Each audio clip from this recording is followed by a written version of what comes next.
आपका पहले। गुरुजी कह रहे हैं आपका, आप कह रहे हैं गुरुजी का, आप कह रहे हैं गुरुजी कब, आप ही निर्णय कीजिए।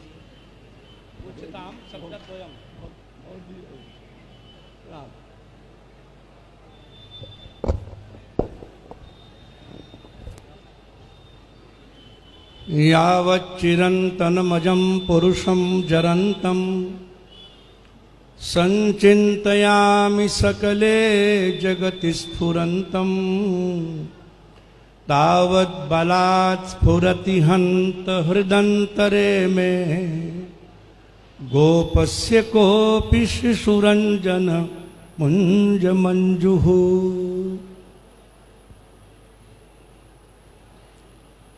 श्रीमद्भागवतस्य श्रीकृष्णमयस्य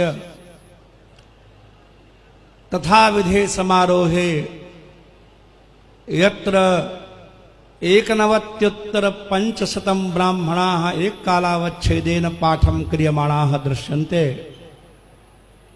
तादृशं दृश्यं क्वचित् भारते वर्षे इदानीम् अवलोक्यते इति न जानीमहे।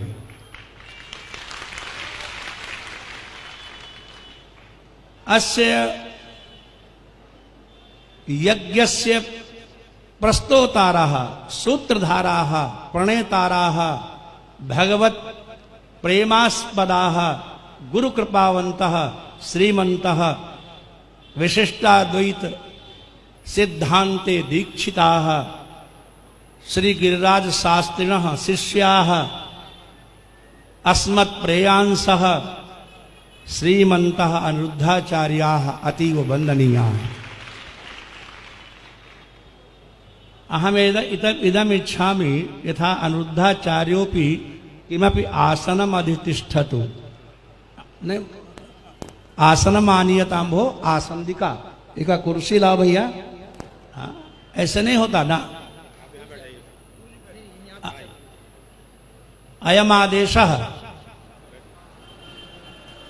हाँ, आगच्छ, आ जाएंगे, आ जाएंगे, इधर डालिए। हाँ,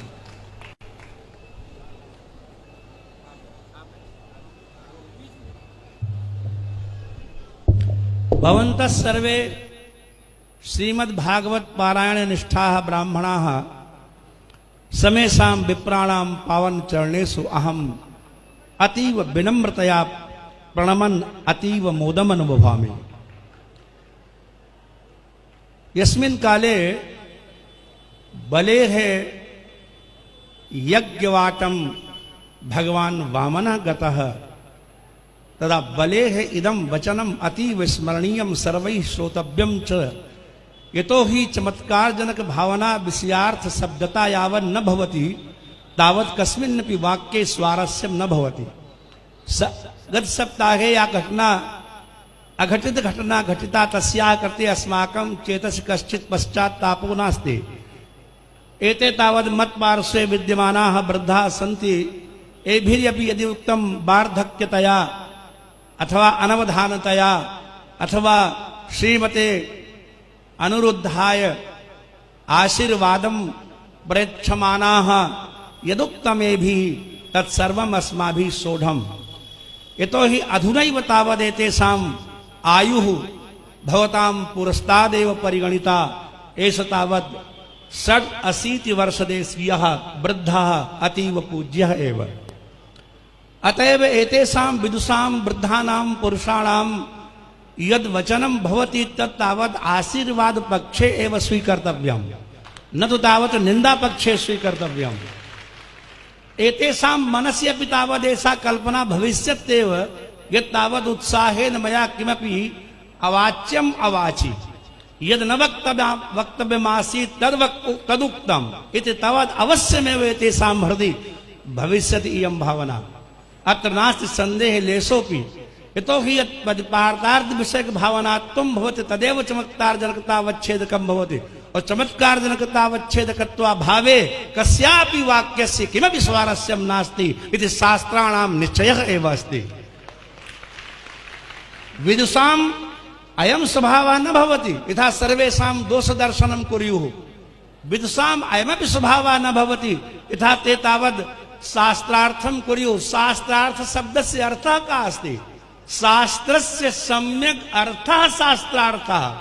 यत्र शास्त्र बोधो न भवति शास्त्रस्य सम्यक् ज्ञानं चेत् न भवति तर्हि तस्य ज्ञानस्य प्रकाशनार्थं गुरूणां सकाशं गत्वा वाद विवादं कृत्वा शास्त्रस्य यः निष्कर्षः सम्यक् आयाति स एव शास्त्रार्थः। न तु तत्र वितण्डावादः, न तु तत्र हस्ताहस्ति, न तत्र मुक्तामुक्ति, तत्र युद्धस्य कथा नास्ति।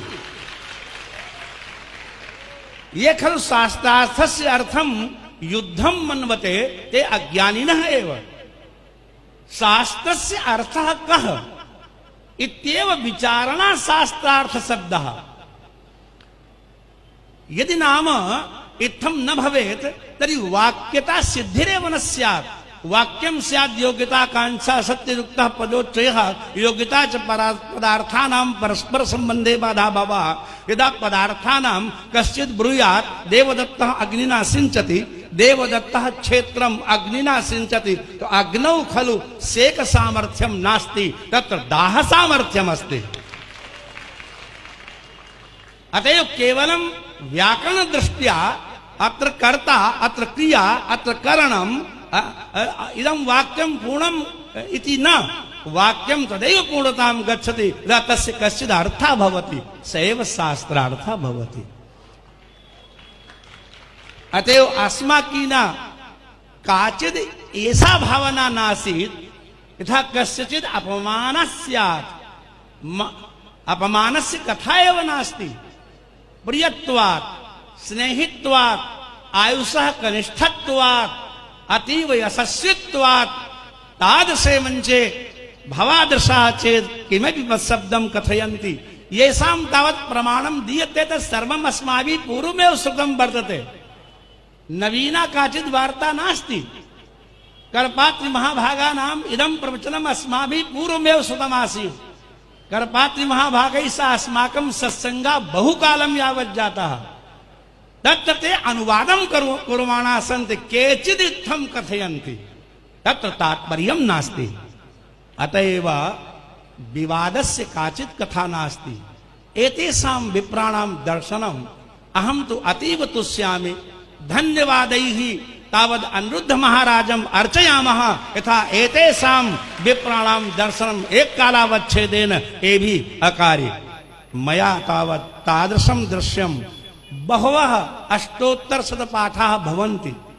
तत्र भवतु नाम 20-उत्तरशतम् उपविशन्तु, क्वचिद् 150-उत्तरशतम् उपविशन्तु, किन्तु तावत् प्रायशः 100 ब्राह्मणाः एकस्यामेव सभायां पाठं कुर्युः।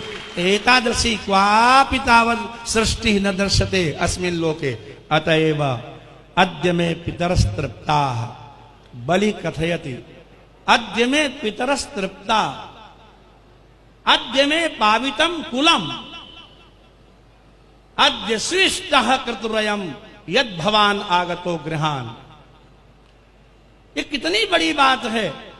भगवान बामन को ब्रह्मचारी वेश में ब्राह्मण, एक ब्राह्मण आ गया यज्ञशाला में, बलि हाथ उठा के कहता है आज हमारे पितर तृप्त हो गए।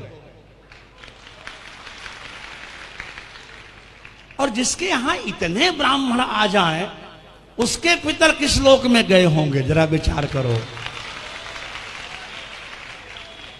श्रीमद् भागवतम किमपि पुस्तकम नास्ति, ऐसा वाङ्मयी मूर्ति ही प्रत्यक्षा वर्तते हरे है। इदं पुस्तकम नास्ति, लौही दारुमयी शैली लेप्या लेख्या च सैकृति मनोमयी मणिमयी प्रतिमा अष्टविधा स्मृता। श्रीमद् भागवतस्यैव एकादश स्कन्धे प्रतिमानां तावत् प्रमाणं विद्यते। शैली भवति, दारुमयी भवति, प्रस्तर निर्मिता, काष्ठ निर्मिता भवति, लौह निर्मिता भवति, लेख्या भवति, लेप्या भवति, मनोमयी भवति, मणिमयी भवति, अष्टविधाः प्रतिमाः भवन्ति। किन्तु श्रीमद् भागवतं किमपि नवमं तावद् रूपम् आस्थाय श्रीकृष्ण प्रतिमा रूपेण अत्र उपस्थितं वर्तते। अतएव अद्य नः पावितं कुलम्, और भवता सहैव भवद्भिः तावत् यद् दैन्यम प्रदर्शते भवताम तो सिद्धांत एव अस्ति तद् भृत्य भृत्य चरणास्थित भृत्य भृत्यः एतादृशी विशिष्टाद्वैतस्य कल्पना वर्तते। यथा अहम कः तस्य यः भृत्यः और तस्य यः भृत्यः और तस्यापि यः भृत्यः और तस्य यः चरणास्थितः और तस्य यः भृत्यः तस्य अहम भृत्यः तद भृत्य भृत्य चरणाश्रित भृत्य भृत्यः तस्य भृत्यस्य यः भृत्यः और तम यः आश्रितः सोपि भृत्यः तस्य यः भृत्यः सेवकः अहम तस्य भक्तः भृत्यः। एतादृशं दैन्यं कुत्रापि न दृश्यते। दैन्यं केवल भगवतः सम्मुखमेव कर्तव्यम्। ब्राह्मणों को दैन्य केवल भगवान के सामने और गुरु के सामने करना चाहिए। ब्राह्मण स्वमेव ब्राह्मणो भुंक्ते स्वम बस्ते स्वम ददाति च। सनातन सनक सनंदन सनातन सत कुमार चतुर्थ स्कंद में स्पष्ट राजा पृथु से कहते हैं कि ब्राह्मण स्वम भुक्ते ब्राह्मण स्वम बस्ते बस्ते माने पहनता है ब्राह्मण स्वम ददाति। इसलिए सैनापत्यम च राज्यम च सेनापत्य हो राज्य हो दंड नेतृत्व में वच सर्वलोकाधिपत्यम च वेद शास्त्र विदर्हति। वेद शास्त्र को जानने वाला ही सब कुछ जानता है। इसलिए जब ब्राह्मण दर्शन दे, मैं कभी अनुष्ठान भी कोई कहता है यजमान करा दीजिए गुरुजी, मैं नहीं करता, कराता हूं। मैं उससे एक बात कहता हूं महाराज श्री कि आपके अनुष्ठान में ब्राह्मण केवल आशीर्वाद दे दे, वो जब करे या न करे, पाठ करे या न करे, आपका कल्याण हो ही जाएगा। और ये मैं केवल श्रद्धावश नहीं कह रहा हूं। हमारे एक विद्यार्थी वाराणसी में रहते हैं, क्योंकि इस दास ने 37 वर्ष तक महाविद्यालय में कभी प्राचार्य कभी प्रोफेसर के रूप में काम किया। भारतवर्ष का शायद ही ऐसा कोई विद्वान हो जो साक्षात परिचित न हो। तो उस विद्यार्थी ने कहा गुरुजी मैंने ब्राह्मणों का चमत्कार देखा है। वो कथा आप लोग सुन लीजिए। क्या चमत्कार? बोले एक कलकत्ता में सेठ जी रहते थे नहीं, रहते हैं, और उनके विवाह को 20 वर्ष हो गए। कितने? और कोई संतान नहीं हुई। उन्होंने कहा कि तुम काशी में जाकर के श्रेष्ठ ब्राह्मणों से ये अनुष्ठान कराओ, तुम्हारे अवश्य संतान होगी। तो उन्होंने ब्राह्मण चुने, एक मुनीम लगा दिया बढ़िया। जैसे यहां आप लोगों को काजू खूब मिलता है ना खाने को, बादाम भी मिलता है, लेकिन हमको अभी तक नहीं भिजवाया, समझे? ये बात है। तो खूब काजू बादाम, खूब दूध, खूब मिठाई, और मुनीम ने से कहा कि ब्राह्मणों की व्यवस्था करना, और उसके बाद दक्षिणा जो है हम देने के दिन आ जाएंगे और तुम देखते रहना। तो ब्राह्मण तो जाइए बच्चे ही हैं, ज्यादातर कोई 20 का कोई 25 का। अब इनके ऊपर कोई ऋषित्व तो लोपे तो थोड़ा पाठ करें, फिर आपस में बातें करने लग जाएं, हंसी मस्खरी करने लग जाएं। कोई जजमान तो था नहीं, समझे? कुछ कहानी कहने लग जाएं, कुछ वहीं लौट जाएं, और मुनीम सब ये बात देखे। तो मुनीम ने फोन किया कि महाराज ये ब्राह्मण लोग तो पाठ वाठ कुछ करते नहीं है। बोले खाली पाठ ही नहीं करते कि पूरी बात तुम देखे हो? बोले हाँ एक बात देखा है। बोले क्या? बोले जब आरती करते हैं तो कहते हे भगवान भोलेनाथ, हे शिव, हे भयंकर भयंकर शंकर, हे देवों के देव, हे महादेव, हम जैसा पाठ कर रहे हैं आपसे कुछ छिपा हुआ, आप ब्राह्मण के ऊपर दया करते हैं तो हमारे यजमान को पुत्र अवश्य दे देना। ये सच्ची घटना है। और 10वें महीने में उसके पुत्र रत्न पैदा हुआ, बिना दवाई बिना पाठ, केवल ब्राह्मणों के आशीर्वाद मात्र से। तो ऐसा नहीं है कि ब्राह्मण प्रसन्न होकर के किसी को आशीर्वाद दे दे और उसका कल्याण न हो जाए। किसी ब्राह्मण का दिल नहीं दुखना चाहिए। सबसे बड़ी बात यह है कि समस्त ब्राह्मणों का हृदय से आशीर्वाद मिले। आपका वो भला मन से चाह जाए, भगवान की औकात नहीं है कि वो आपका भला न करें। क्योंकि भागवत कहती है सर्व वेदमयो विप्रह और सर्वदेवमयो है हम। ब्राह्मण तो वेद से बना है और हम देवताओं से बने हैं। वेद और देव दोनों में स्वर व्यंजन एक जैसे हैं। इसलिए समस्त शास्त्रों का अर्थ इतना ही है कि प्रेम होना चाहिए। विवाद में, द्वेष में कुछ भी फल निकलने वाला नहीं है। किसी को नहीं निकला, आज तक नहीं निकला। इसलिए मैं आपके विनम्रता से, आपके स्नेह से, और मैं ही नहीं, कोई भी ऐसा ब्राह्मण नहीं है जो आपके मन से जय जयकार न करता हो। मैं, हमारे तिवारी जी हमारे पास रहते हैं, ये रोज हमारे पास आजकल एकादश स्कंद चल रहा है, 1 घंटा बैठते हैं। एक भी दिन ऐसा नहीं होता जिस दिन अनायास आपकी स्तुति ये न करते हो। पढ़ाते हम हैं और स्तुति आपकी करते हैं। इसके बदले में आपको दक्षिणा देनी पड़ेगी। स्तुति तो आपकी हो रही है, हमारी तो हो नहीं रही। हमसे थोड़े कहते हैं गुरु जी आप अच्छा पढ़ा रहे हैं। हाँ, कहते हैं ये जो ब्राह्मण है जो संपर्क में, वो सब हमको जाके बताते हैं। जब बताते हैं जब पेट भर जाता है तो बिना उगले नहीं रह पाते हैं। बात ये है। तो मैं समस्त ब्राह्मणों के पावन चरणों में आचार्य जी की शुभाशांसा करते हुए, और हमारे जो आचार्य व्यासनंदन जी हैं, करपात्री जी के बहुत प्रेमास्पद हैं ये, अब तो नहीं महाराज श्री रहे। करपात्री जी मनुष्य नहीं थे, वो अवतार थे।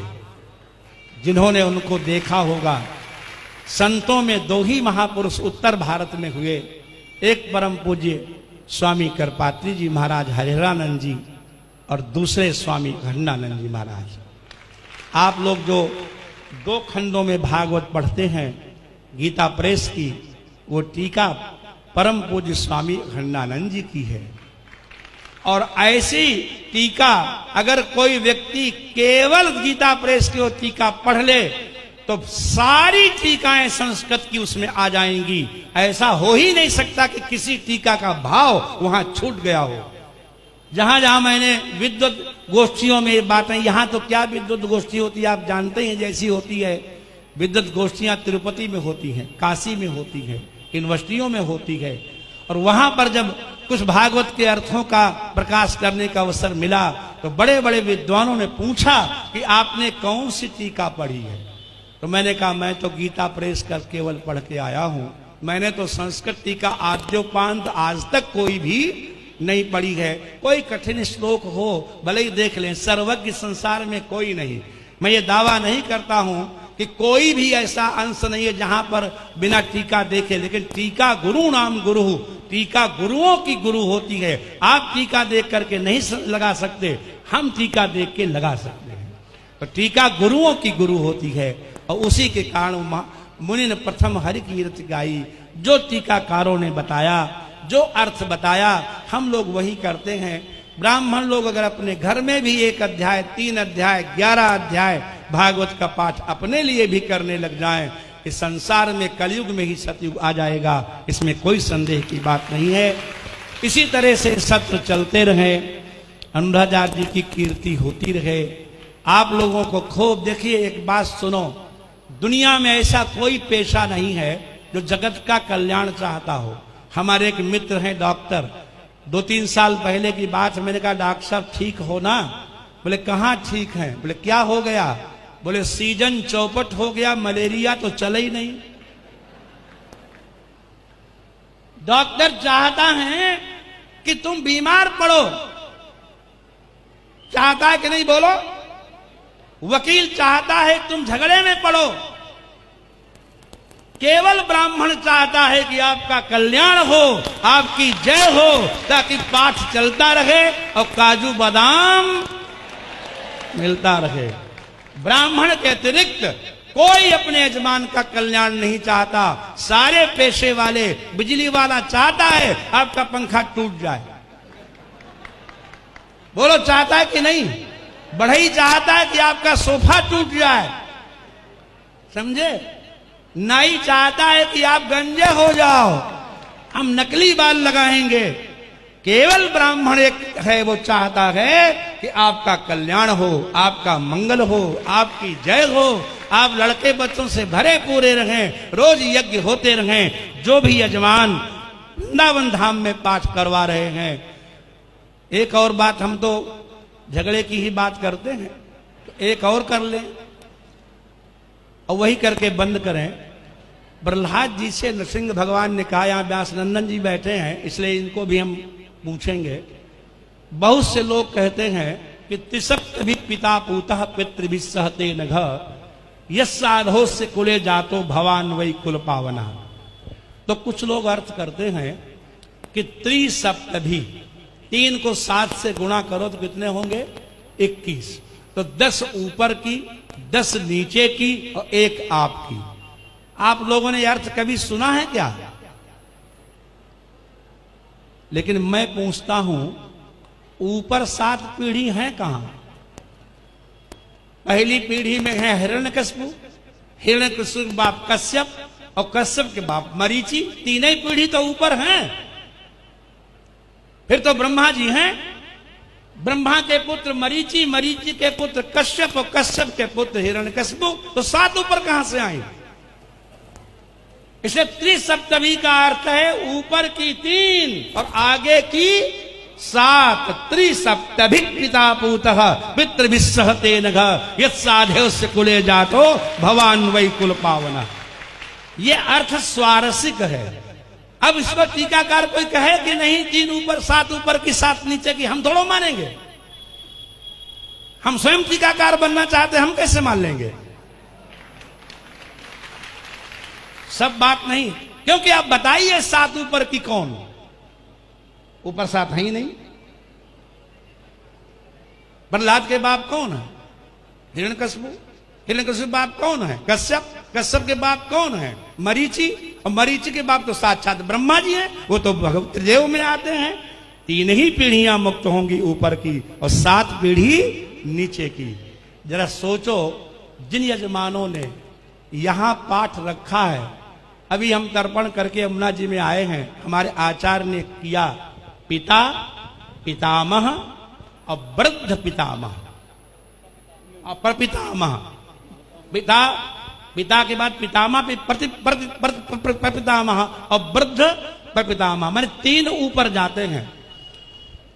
तर्पण आदि में नाम इसे माता, माता मह, वृद्ध माता मह, प्रमाता मह, 3 ही गिने जाते हैं। तो 3 जिन यजमानों के पास श्राद्ध पक्ष में या कभी भी यहां रखे गए हैं, उनकी पीढ़ियों के तरने में कोई संदेह नहीं है। भागवत कभी असत्य नहीं हो सकती, शास्त्र कभी असत्य नहीं हो सकता। सूर्योदय, आप लोग सच बताओ ब्राह्मण देवताओं, क्या सूर्योदय कभी पुराना लगता है? जब सूर्योदय होता है, अरे सूर्य निकल आया, मानो पहली बार देखा हो। 5 चीजें कभी पुरानी नहीं पड़ती। आपकी पत्नी भी हैं कि नहीं? आपकी? अरे ऐसे करो या ऐसे करो, हैं?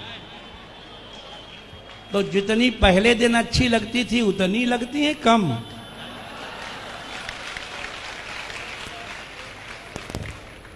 क्योंकि आदित्यस्य उदयस्तात तांबूलम भारती कथा इष्टम मित्रम प्रिया भारिया नूतनानि दिने दिने। 5 चीजें कभी पुरानी नहीं पड़ती। सूर्योदय कभी पुराना नहीं पड़ता। जो लोग पान गुटखा खाते हैं, आप लोगों को तो खैर अभ्यास ही नहीं होगा, लेकिन जिसको अभ्यास है हर चीज से मन भर जाएगा, लेकिन गुटखा पान से कभी मन हमेशा नया लगता है। अरे कोई तो गवाही दे दो। हमेशा तो भगवान का सूर्य का उदय, पान का बीड़ा, भगवान की कथा, अनुकूल मित्र और प्रिय पंडिताइन व्यास नंदन जी की। नूतनानि दिने दिने, ये प्रतिदिन नए रहते हैं। इसलिए भागवत कथा कभी पुरानी नहीं हो सकती है। नित्य पाठ चलते रहेंगे, नवीन ही बनी रहेगी, ऐसे ही सूर्योदय होता रहेगा, ऐसे ही ये चमकते रहेंगे। भूरी भूरी हृदय से मैं बहुत बहुत धन्यवाद करता हूं। आशीर्वाद में क्या दूं, हम कोई तपस्वी तो हूं नहीं। आशीर्वाद तो तपस्वी दें, व्यासनंदन जी दें, आचार्य जी दें। हम तो ऐसे ही रास्ते चलते हैं, जहां मिल गया वहीं बैठ गए। जीवन अब कट गया है, इनसे केवल 15 ही साल छोटे हैं। बोलो राधे राधे। इसलिए चल जाएगा। मैं भी 72 में प्रवेश करने वाला हूं और मैं अनिरुद्धाचार्य जी महाराज को बार बार भगवान से शुभाशंसा मंगलाशंसा करता हूं। आपकी श्रेयो वृद्धि होती रहे, कुटुंब बढ़ता रहे, इसी तरह यज्ञ चलते रहे, ब्राह्मणों का कल्याण होता रहे। इन्हीं बातों के साथ मैं अपनी वाणी को विराम देता हूं।